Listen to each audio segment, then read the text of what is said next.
All right, good afternoon. Thanks everybody for joining early in the year. This is the first of our 2021 talks in the CI engineering series. And I don't think there's a better person to kick us off here than Brian Tierney, who we pulled out of retirement just to give us a talk on his experiences recently with doing some bbr2 testing on some of the ESnet testbed resources. And this is also joint work with others at ESnet, including Ezra and Eli and probably Eric and some others as well.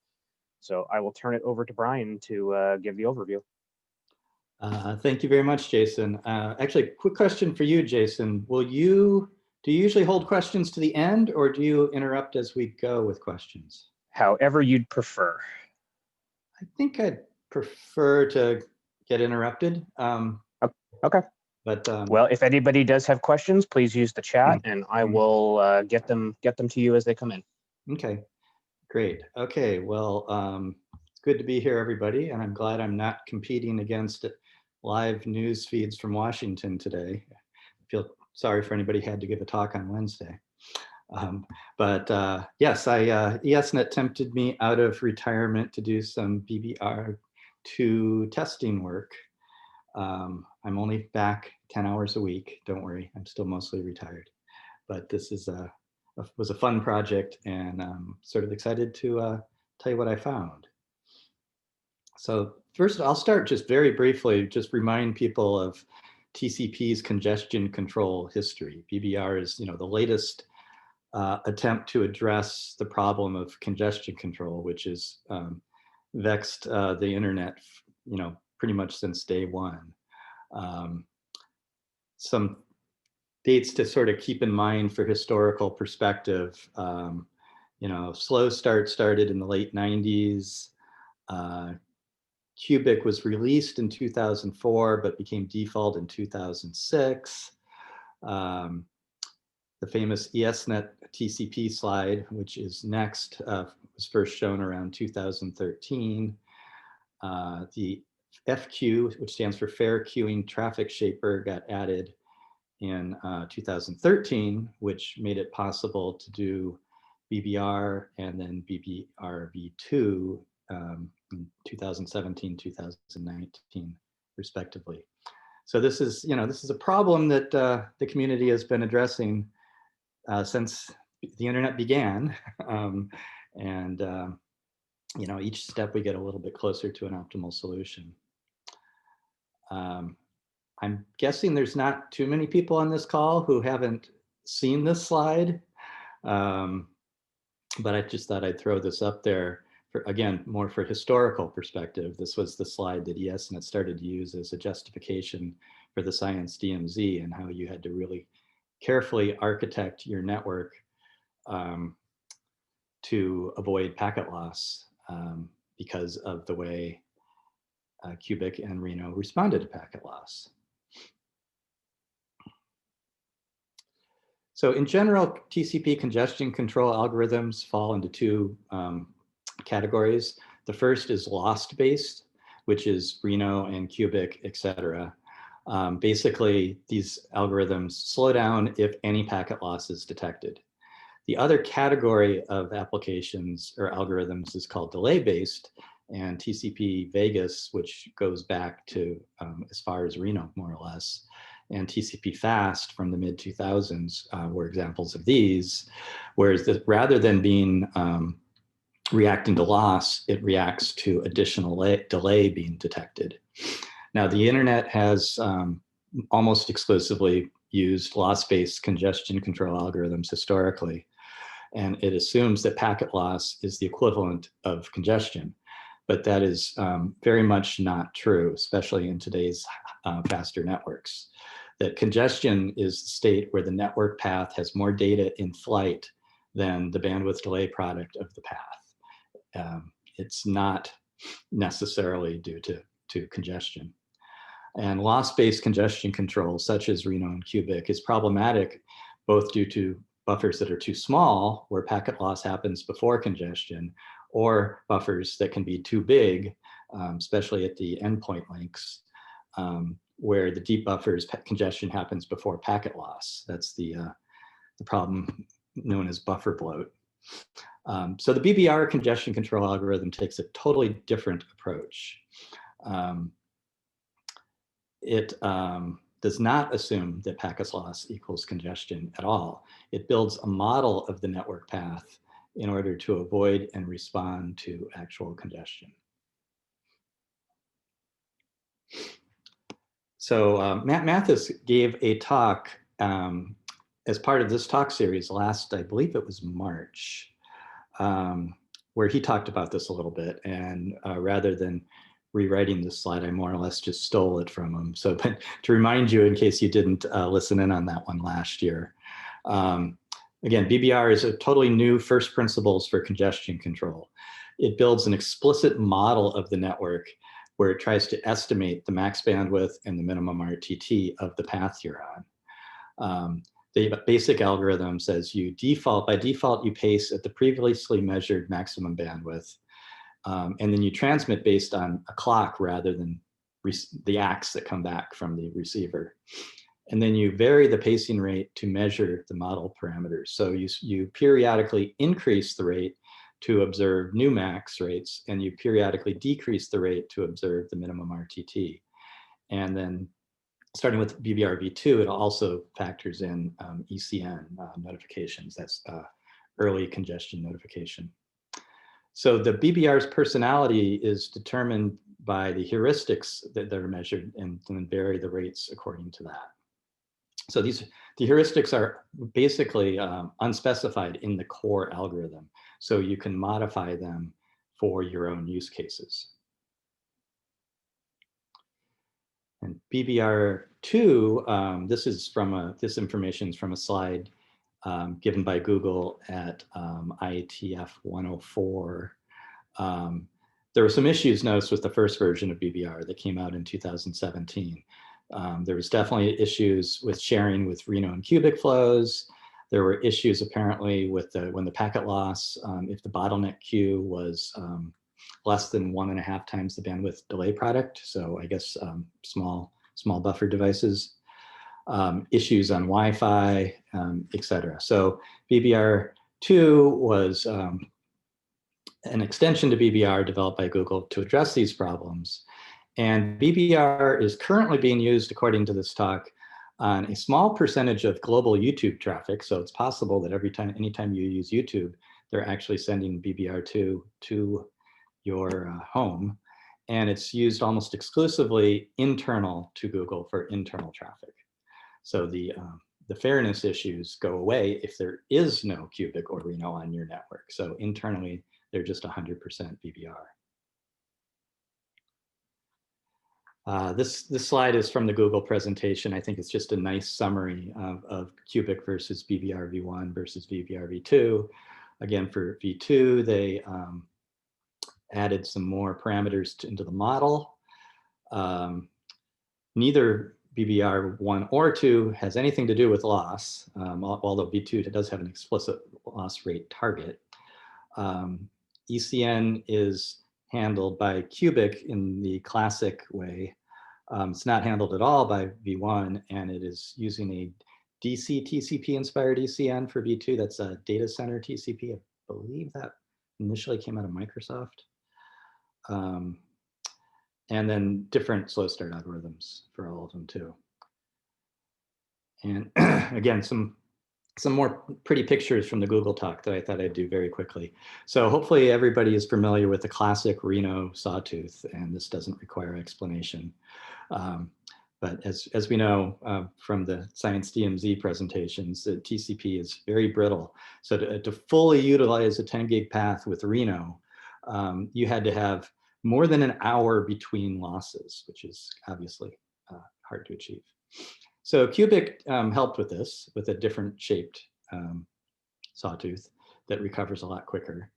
And with cubic, you only needed 40 seconds between loss to do a pretty good job of utilizing the path. But BBR takes a very, very different approach. You see it's a different shape curve. It periodically probes for the max bandwidth until it detects issues and then backs off.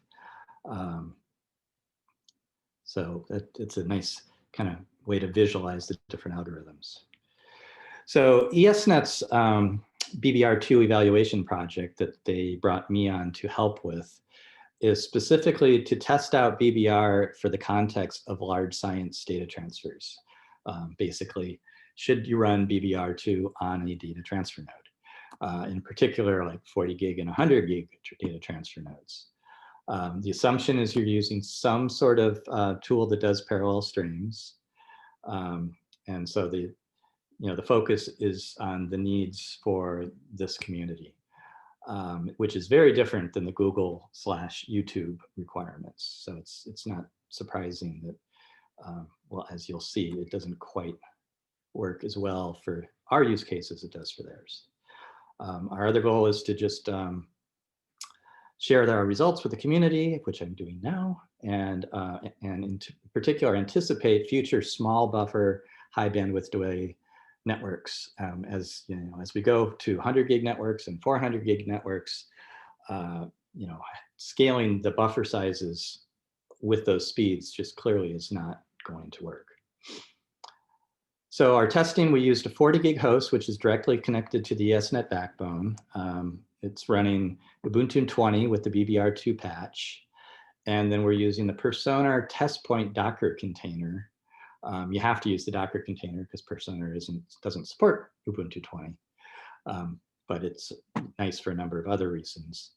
And of course, a big advantage of perfSONAR is we know that, at least from the host point of view, we're not competing with other tests running on the host at the same time. The other thing nice about perfSONAR is it's fairly easy to find a wide range of hosts out there in the world letting you run tests to it.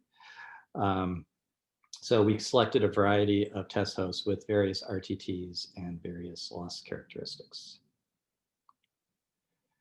We wrote a test harness that can read in a config file and then run a series of tests. And this is just a sample config file entry for a 4-way parallel cubic test.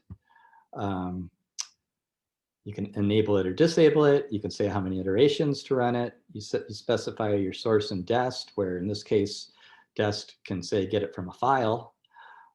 Here's the command we're running in this case. We're running pscheduler. We're bumping up the priority to hope we don't get, to help our chances of getting scheduled.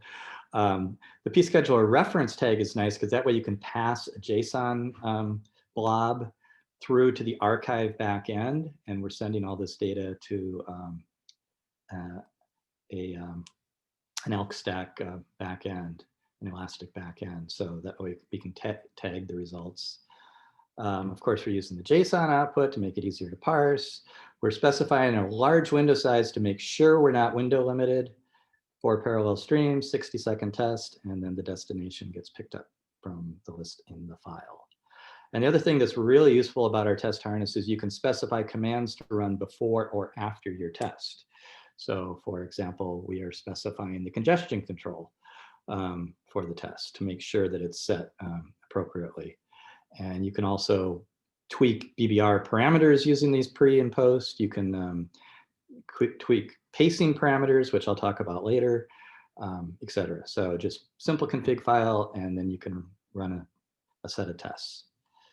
We can also collect SS data, TCP dump data, and there's the filter you pass to TCP dump, and we can also do TCP trace. Yeah, that's, I guess, what I'm saying here. So we're collecting the iperf3 JSON results, SS, which gives, it runs like in a while loop every 1/10 of a second to give snapshots of the TCP stack. We sometimes do TCP dumps and MP stats. If you want to play with this data yourself, it's all available for download. So what did we find? So here's some results for cubic versus BBR, just a single stream test. And in general, BBR is a bit faster, not necessarily a lot faster.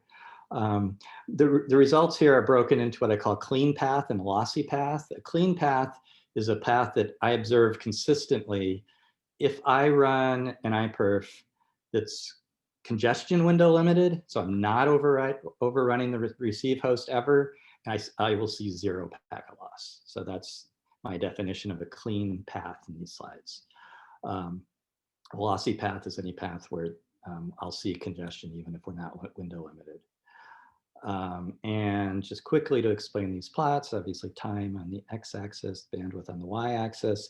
These are, iPerf spits out a result once a second saying what its throughput and retransmits were during that previous second. So that's what all these x's are, is it's the output of iPerf, both in terms of the throughput and the retransmits. So again, so on a clean path, BBR tends to be better, but I wouldn't say it's radically better. And on a short RTT, here's a case where it's actually slightly worse because BBR is doing a different sort of probing and actually backs off a little bit. So similar set of tests for 4 streams, similar results. BBR might be a little bit better, in this case, 9.6 versus 9.0, but, to first order, not a big difference. Where it becomes more interesting is on a lossy path. BBR doesn't react to packet loss. It uses a different approach. So in this case, BBR2 is often quite a bit faster. On this path to Italy, it was almost 3 times faster, 2.5 times faster. Note that BBR2 typically has more retransmits as well, but compared to BBR1, the number of retransmits seems reasonable. Here's a case where they're a little closer.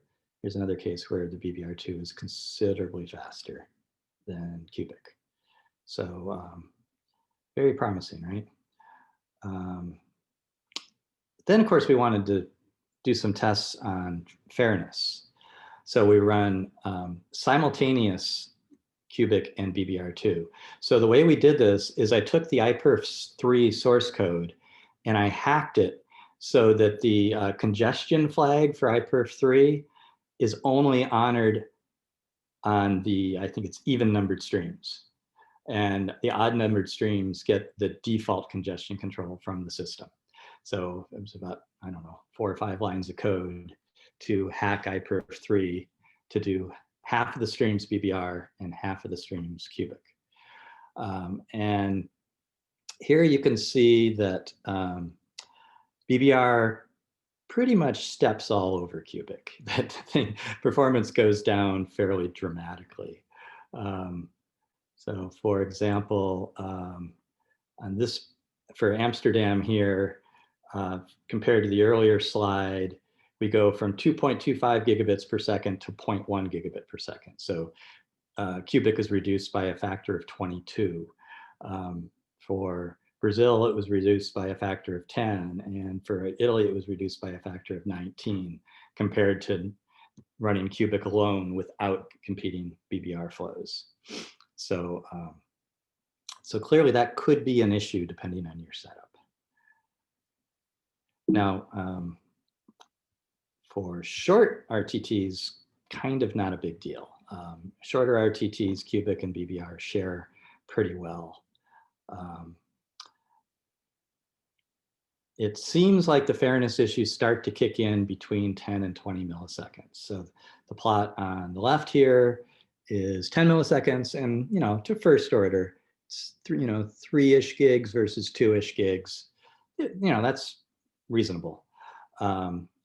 It gets worse at 20 and worse yet at 30 milliseconds. So somewhere between, somewhere around 20 milliseconds between 10 and 20 is where there would be some concerns if you were running a lot of BBR2 and cubic on the same path.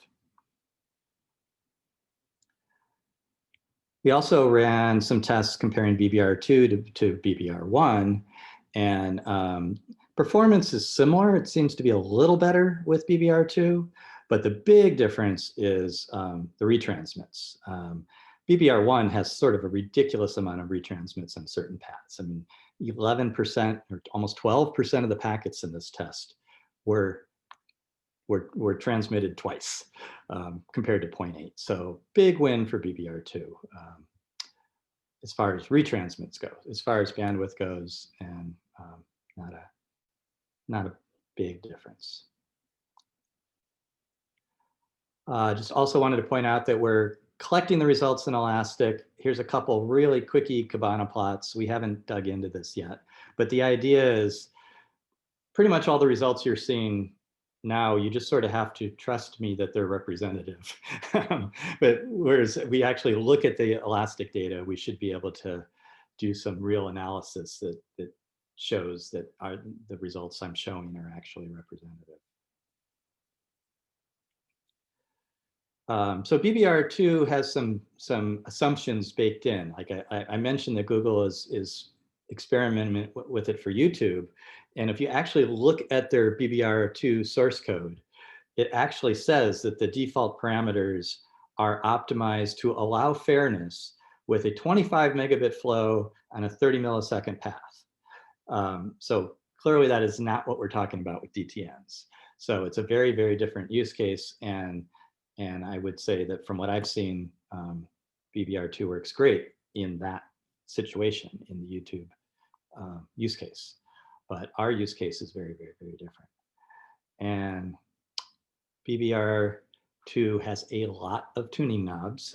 This is just a list of all of them, or most of them. The ones in bold are ones we've played with a little bit, but we really have only scratched the surface of tuning BBR for this use case. We'll see what we find.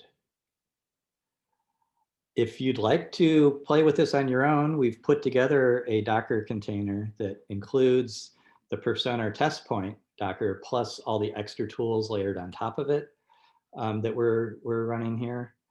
And also, of course, you can just test from our host back to you. BBR only requires sender side modifications. So you can use us as the source of your pscheduler test and run it back to your own perfSONAR box. And you can play with this as much as you want. But as I mentioned earlier, one of the main goals of this is to see how this behaves in the situation with smaller switch buffers. So that's what we're just starting up with the new year. Maybe even as early as next week, we'll have our first tests running, where we're going to use the ESnet 100 gig testbed for some tests for testing. And so on this testbed, again, we'll have 40 gig sending hosts, but we can manage the cross traffic and congestion. We can manage the switch buffer size, and we can send data through NetM to simulate different latencies.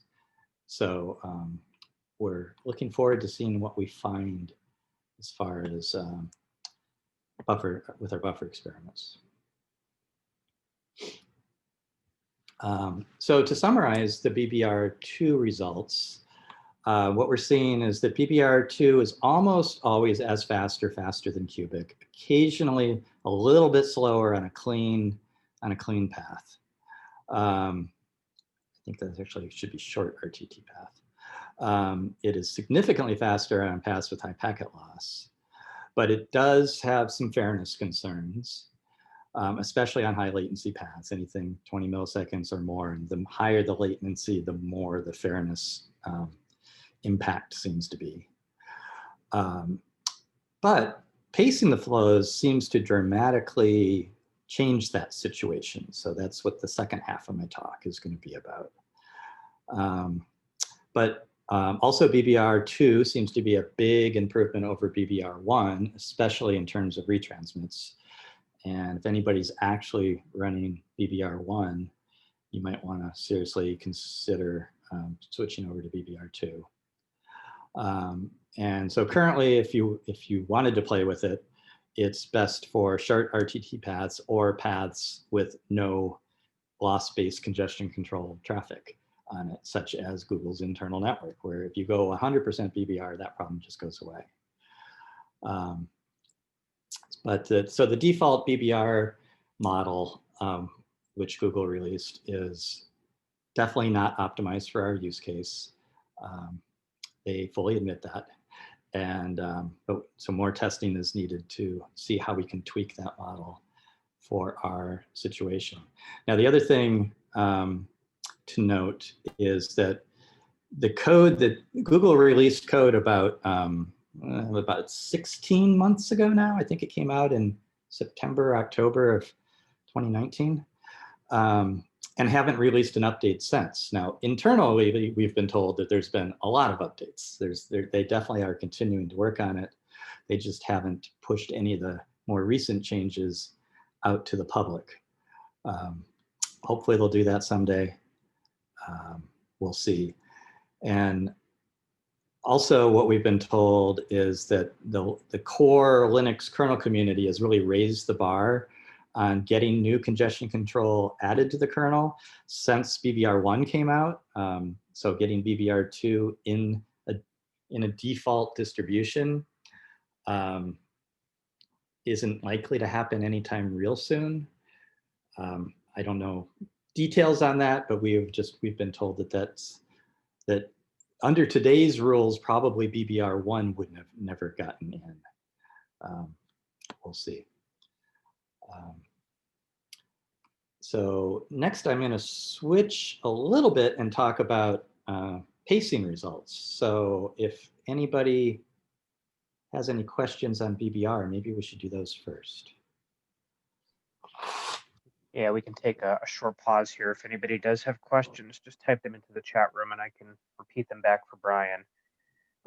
You know, my first comment is, you know, this looks really great, with the exception of the stepping on the other flows situation, which I think of some of the engagements that I've had with people over the past couple of years when they wanted to try to use this on their DTNs. I thought that would have been a problem. I'm glad that we have some data to sort of back that up, because that sort of thing could certainly hurt background traffic when that's happening. Right, and of course, I mean, one thing to keep in mind is there's a fair number of situations in the big science community that are using virtual circuits. So if you can configure your virtual circuits such that the BBR traffic is on one circuit and the cubic traffic is on another circuit, that problem just totally goes away. And yeah, so one more argument for that. Yes, exactly. And a couple of questions came in just to confirm changes needed for BBR only on the sender side, and Eli confirmed that. Yes. Next question is, what was the buffer size for the BBR versus cubic fairness experiments?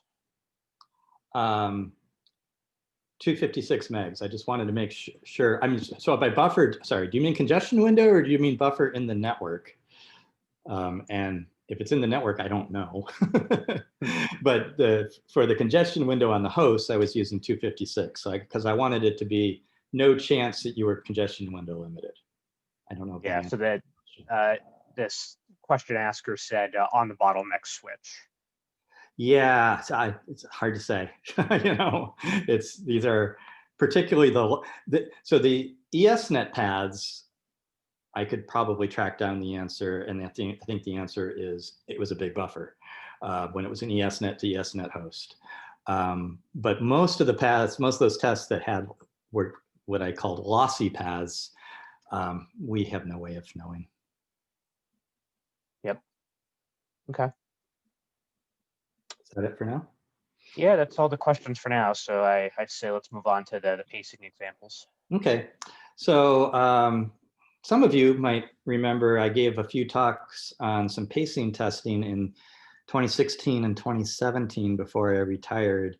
And so this is an update to the talk I gave at Scenic. I reran a bunch of those tests, and I think they're quite interesting, still relevant. So a bit of history. In 2013,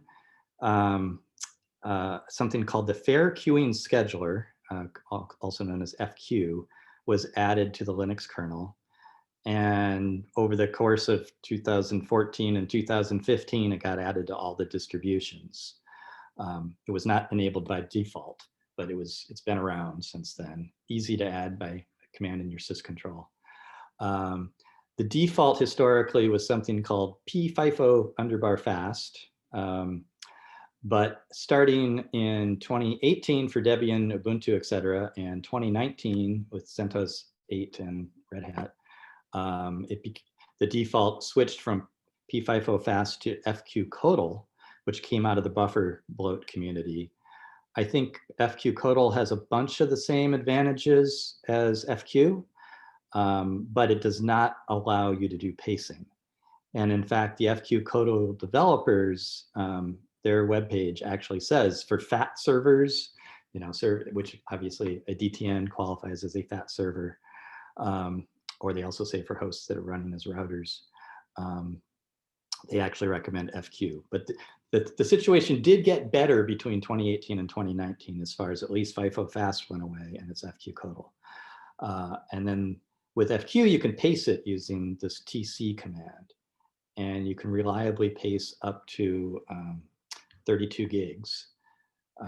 Not sure of the use case where you'd want to pace quite that fast, but maybe.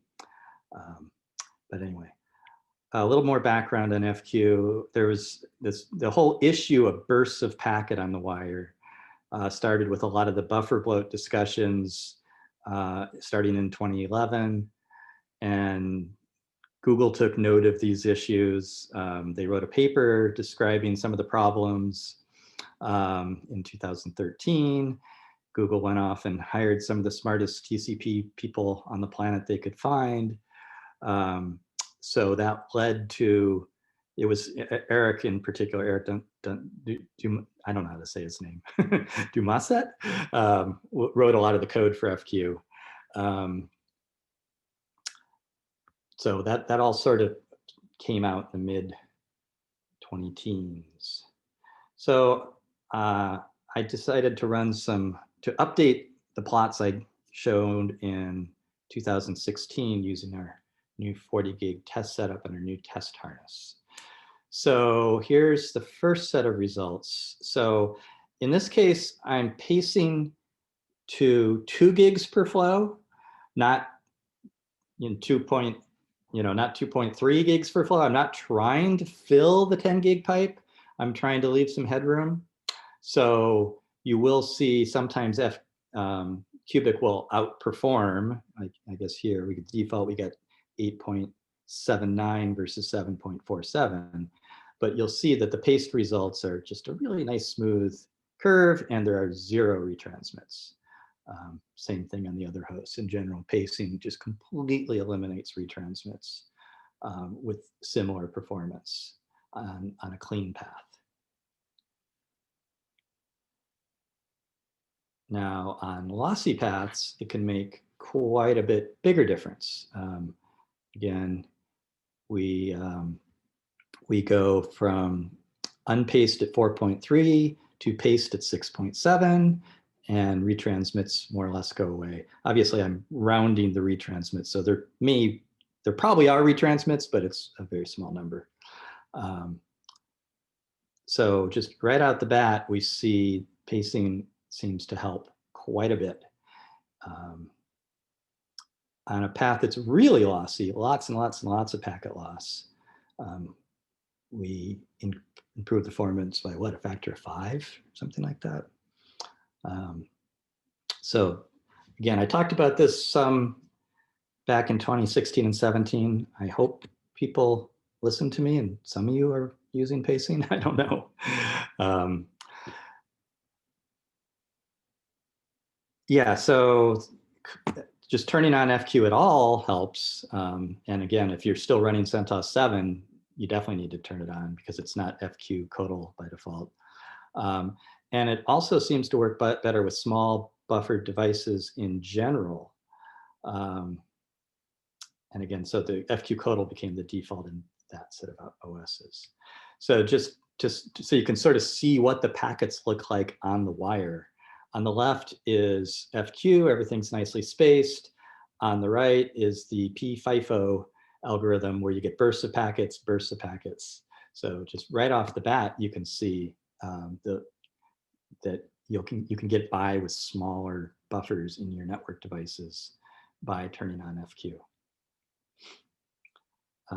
Here's a slide from a talk that Michael Smitasin from LBL gave back in 2016, where he was testing FQ on versus FQ off in a network device with small buffers. And you can see how he got considerably better performance just by turning on FQ.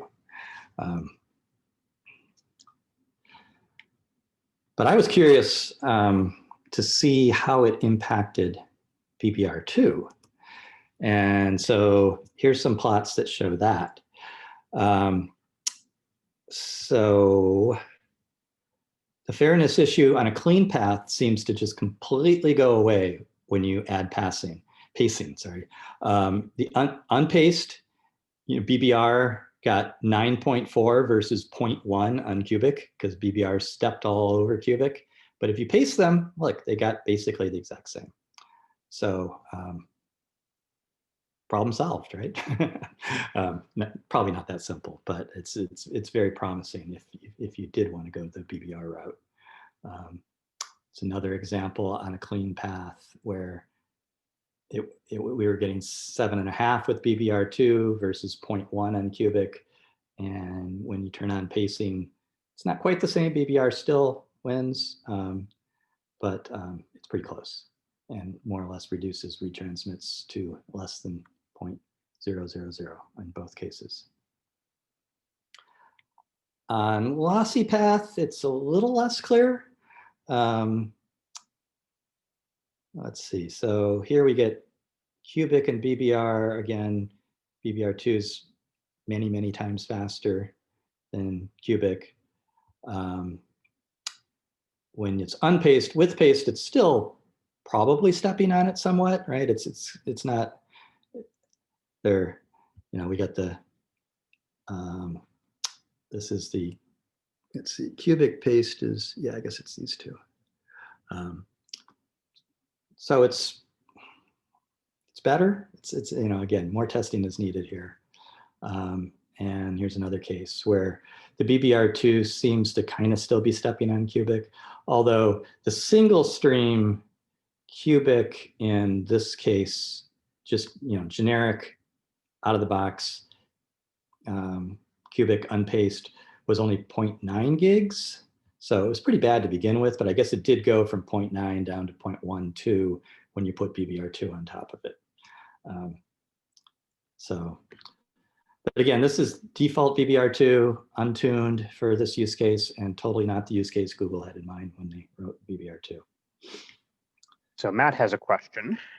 Okay. Matt would like to know, when you say turn on fair queuing, do you mean just install the fair queuing scheduler, or do you have to set pacing targets too? If it's the former, he wonders if you have to have, if you have graphs of cubic v BBR with fair queuing, but without the pacing targets. So this plot here is the example of no pacing, just turning on FQ. So it's a pretty big win. These plots are both, right? It's FQ plus paced at 2 gigs per flow. Sorry, say the second half of your question again. If you just have to turn on the fair queue scheduler, he was wondering if you have graphs of cubic versus BBR with fair queuing, but without the pacing targets. No, I have not done that. I could fairly easily, but I do not have graphs of that. But I do suspect it would make a difference. Well, sorry, BBR won't work without FQ. You have to. It just fails. So there's no way to actually run that test. BBR depends on FQ. Got it. Yeah. But in general, we recommend pacing at 2 gigs per flow for all DTNs, and even for 40 gig DTNs, with the assumption that most of the hosts you're sending to are 10 gig or less. Most of the tools you're using are 4 streams or more. And you want to leave a little bit of headroom for other traffic. So I think a good 80-20 rule on this one is just set up your DTNs with 2 gig pacing, just period. Don't even think about it, just do it. At least that's my opinion. I'm not sure everybody at ESnet would agree with me, but and it's quite easy to do. You just one line in syscontrol.conf and one line in some other boot script, depends on how you like to do your boot scripts, and you're good. Now, if you're running perfSONAR tests to your DTN, you will confuse people because they'll say, why am I only getting 2 gigs on my perfSONAR test? You do have to keep that in mind. And you should probably not be running perfSONAR tests on your DTN anyway. But you know, everything else in the talk on BBR, that's just a heads up on what you might be dealing with a couple of years from now. But right now, today, you can do some pacing stuff and potentially make a big difference to your users. So we had another question come in. If a flow is paced at 2 gig, isn't that the maximum throughput it can get to? I was confused because the graph showed the paced flow is getting 3 gig. That was the sum of 2 2-gig flows. And yes, I should have explained that. So that graph showed two flows added together. Okay. The graph got messy if I had too many lines on it. So, but good question. Yeah, the graphs were getting a little busy there for those of us with color blindness issues. It was getting a little bit hard. Yeah. Next question. Sean wants to know, I'm curious by, quote, BBR relies on fair queuing. Does BBR try to dynamically figure out the target pacing rate using its bottleneck probing, or is this something users need to know and set in syscontrol? I mean, by default, BBR has its own internal algorithm for figuring out what the rate should be. And I don't even know that you can set that. It does what it does. But then you can put a cap on that by using the pacing features of FQ. But by default, BBR does assume its FQ is doing better micro pacing of packets, so to speak, but it figures out its own rate. That's not something you have any control over. Okay. All right, that's all the questions that we had for right now. So I'll just put out a general ask if anybody does have any others, or if people want to go back and ask questions from the first part. Brian can answer those as well. Eli wants to get a confirmation. BBR's packet management uses fair queuing internally, correct? Yeah, but you do have to, well, like I said, I don't even know. My understanding is if you were to change, my understanding is you have to set FQ in the syscontrol for bbr2 to work properly. And if you don't do that, your mileage may vary. That's just when you read the install instructions for bbr2, it says set FQ. Not quite sure what happens if you don't do that. Okay. Jim wanted confirmation if this was all on jumbo frames testing. Yes, but the receive hosts were not necessarily all jumbo frames, and I don't know that I looked close. Certainly all the ESnet to ESnet stuff is jumbo, and certainly the sender is trying to send jumbo. I would have to look closer at some of those remote hosts. But a lot of those were like LHC perfSONAR hosts, so they were probably jumbo, but I admit that I did not look. Okay. And Sean has a follow-up. Unless we have confidence that we can outsmart BBR, otherwise better not to override fair queue parameters? Yes. Yeah, that would be my guess too. Yeah. But in general, I'd say just turn on FQ. I mean, if you're not already running FQ, turn it on, period. There's no reason to not turn it on. Now, the pacing is maybe a slightly more contentious discussion, and happy to discuss it with anybody.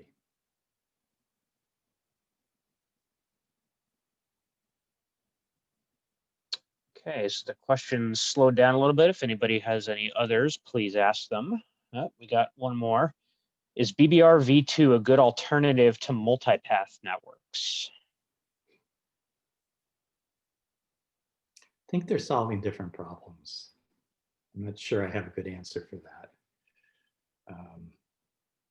I mean, it's potentially a simpler alternative and potentially will step all over your cubic flow alternative. I don't know, it's a little apples and oranges, I think. Okay. Phil wants to know, is BBR v1 worth enabling now until BBR v2 is more readily available? I was wondering if somebody was going to ask that question. Yeah. I mean, you saw the plot that had a crazy number of retransmits on BBR1. So you're putting a lot of extra data on the network in certain situations. And in certain situations, you're stepping on cubic even worse than BBR2. It would really depend, again, so I would say if you're on virtual circuits where it's just BBR1, yes, it is worth enabling. If you are in a situation where you're sharing with cubic, I would be very hesitant to do that. Okay, and Dale would like to know, given that you showed that there were so many different possible knobs to tune BBR, have you thought about a parameter sweep or a Monte Carlo simulation to run them all? That's a great suggestion, Dale. Yeah, we'll get NERSC involved and burn some supercomputer cycles. Yeah, I mean, we've thought a little bit about some of that kind of stuff. It's just how much time. Like I said, our next priority is to figure out, to play with it and play with buffer sizes and see exactly using default settings what we see with buffer sizes. And then after that, I think the plan is to start digging in on some of those parameters a little bit more. But there is, I mean, one thing to keep in mind that's just fundamentally, I think this is why Vegas and FAST never caught on, but fundamentally, delay-based congestion control algorithms will be unfair to loss-based congestion control algorithms, just fundamentally. Because if you're not reacting to loss, you're going to step on algorithms that are reacting to loss. So we definitely don't want to get too wrapped around the axle on this fairness stuff, because otherwise we're just stuck in the 1990s forever. That being said, you have to figure out the right transition strategy, and you don't want it to reduce performance by a factor of 20, maybe just by a factor of 2 or 3.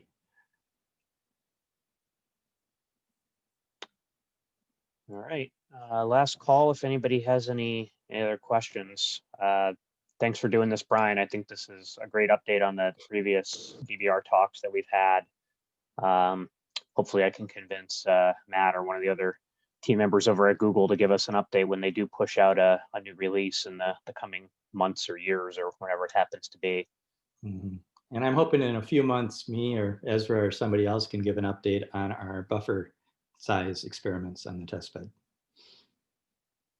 And then, as Brian said, if anybody does want to download and test on your own, there was that link to the GitHub or the Docker Hub location that Brian has all the testing tools. I'll make sure I put that in the mail that I send out for people who are interested.